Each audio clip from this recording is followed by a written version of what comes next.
Kolb and the Dragon, an adventure for Nord boys. Kolb was a brave Nord warrior. One day his chief asked Kolb to slay an evil dragon that threatened their village. Go through the mountain pass, Kolb, his chief said. You'll find the dragon on the other side. Turn to page 2. Kolb took his favorite axe and shield and walked to the pass, where he found a cold cave, a windy cave, and a narrow trail. Enter the cold cave, 17. Enter the windy cave, 8. Walk up the trail, 12.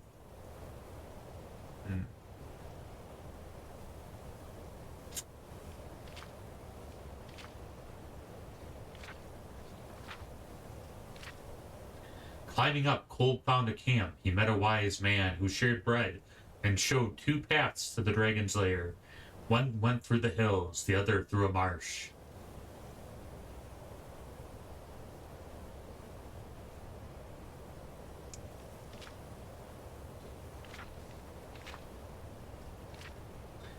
Treading through the marsh, Kolb discovered a wailing ghost blocking his way.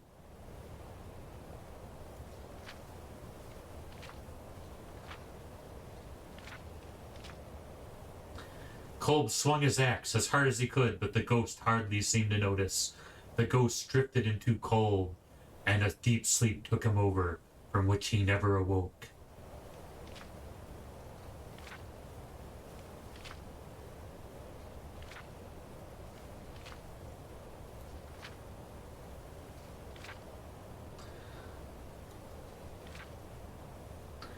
Kolb took his favorite axe and shield and walked to a pass where he found a cold cave, a windy cave, and a narrow trail.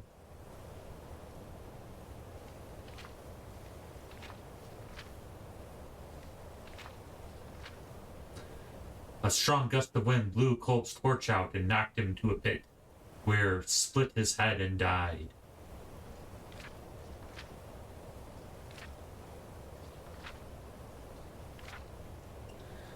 Kolb took his favorite axe and shield, walked to a pass where he found a cold cave, a windy cave, and a narrow trail.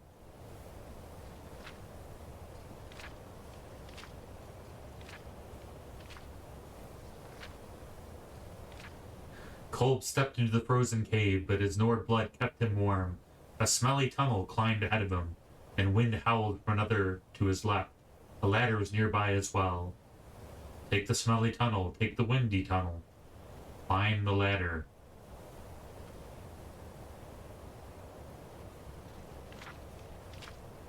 Climbing up, Kolb found a camp where he met a wise man who shared bread and showed 2 paths to the dragon's lair. One went through the hills, the other through a marsh.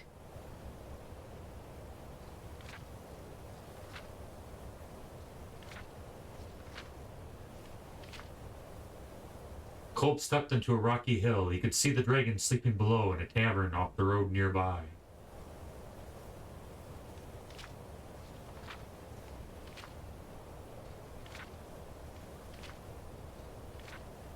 Kolb stopped at the tavern to rest before fighting the dragon. High elves ran the tavern, however, and poisoned his mead so they could steal his gold.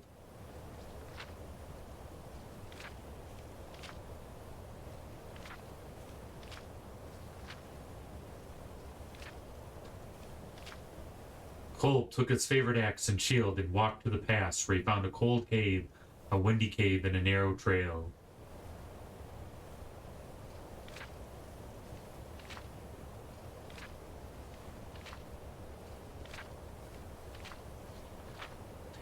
Kolb stepped into the frozen cave, but his Nord blood kept him warm. A smelly tunnel climbed ahead of him. Wind howled from another to his left. The ladder was nearby as well.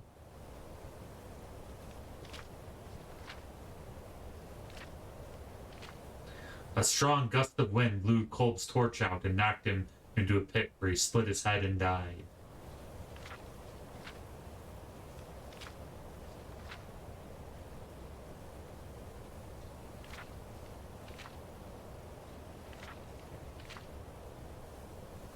Kolb stepped into the frozen cave, but his Nord blood kept him warm. A smelly tunnel climbed ahead of him.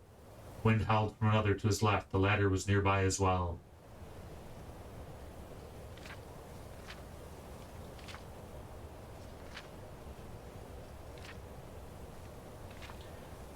Following the stench, Kolb found a filthy orc. The orc snarled and charged Kolb with a spiked club, ray shield, swing axe.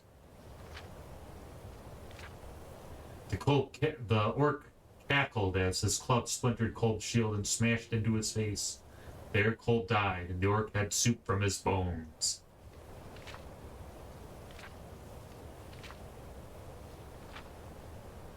Kolb stepped into the frozen cave, but his Nord blood kept him warm. A smelly tunnel climbed ahead of him. Wind howled from another to his left. A ladder was nearby as well. Climbing up, Kolb found a camp where he met a wise man who shared bread showed two paths to the dragon's lair. One went through the hills, the other through a marsh.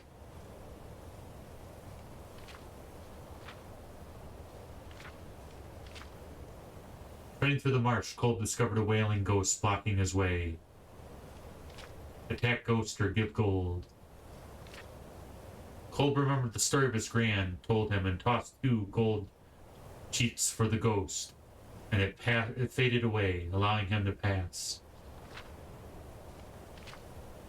Leaving the marsh behind him, Kolb could see the dragon's lair nearby, as well as a small, welcoming tavern.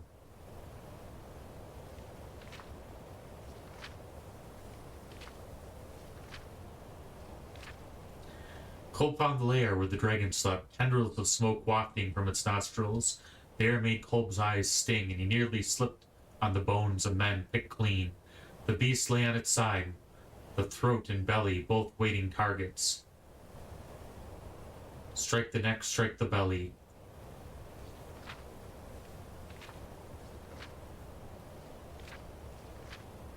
The head of the axe lodged itself in the tough, scaly neck of the beast. It wailed and thrashed, but Kolb held on and eventually sawed through the neck, killing the beast. Kolb returned home, victorious, and his village was never bothered by the dragon again. The end.